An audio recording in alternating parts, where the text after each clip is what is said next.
give out cash.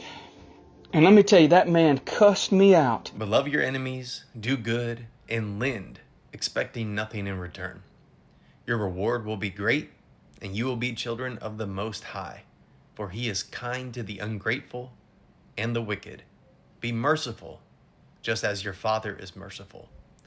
Luke 6:35 through 36. Christian faith has gone through many transformations, some good, some not so good. For me, one of the core concepts that I found compelling is that the grace of God is meritless, meaning that there is nothing we can do to earn it, and there's also nothing we can do to unearn it. No matter how good or how wicked or wherever I exist on this moral spectrum, if I believe the grace of God is good enough to cover all my failures and all my faults. So even if I internalize the message that I am eternally bad and worthy of damnation, that I am fallen and sinful and a betrayer to God, no matter how wretched my state is, God will be merciful. God gives good life to everyone. And even the most evil person, because of God's richness and mercy, can experience love, belonging, joy. But apparently, not baby formula.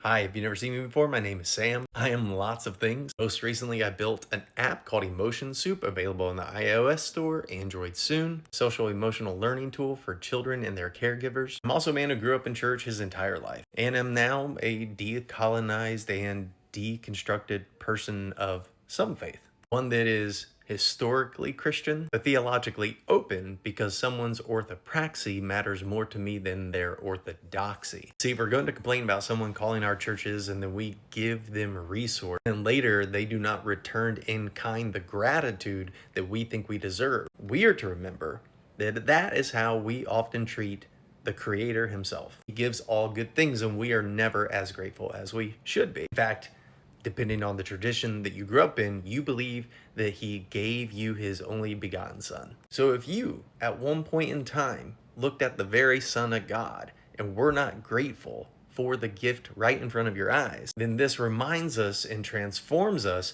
when we interact with people that we don't believe are giving us the gratitude we deserve. Instead, like Jesus, we get to become flesh. This is a theological concept called the incarnation, that God sent his son who came in the form of flesh to live with us, to dwell with us, to break bread with us, and to empathize with us. So in this example that this man gives, he's looking for sympathy. He can extend that sympathy beyond him into this man. Why is a man so desperate to scam a church? Obviously, their life can't be going that well if they are so desperate and destitute in order to call multiple churches to tell multiple different versions of the same story to get help with resources, food, money, whatever. Someone who has all their basic needs taken care of is not calling charities to try to get more resource. Unless that program is government funded and you're, a rich elite and you don't want that money going to social safety nets, but you want it going to your company. People who have the support, the connection in the community that they need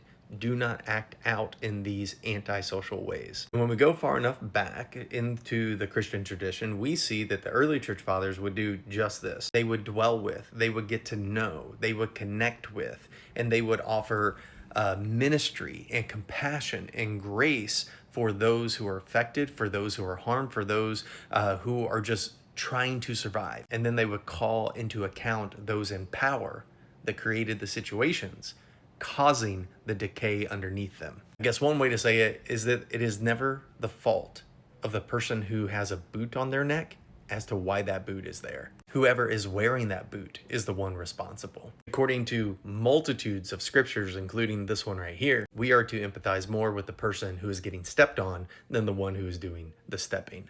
Grace and peace.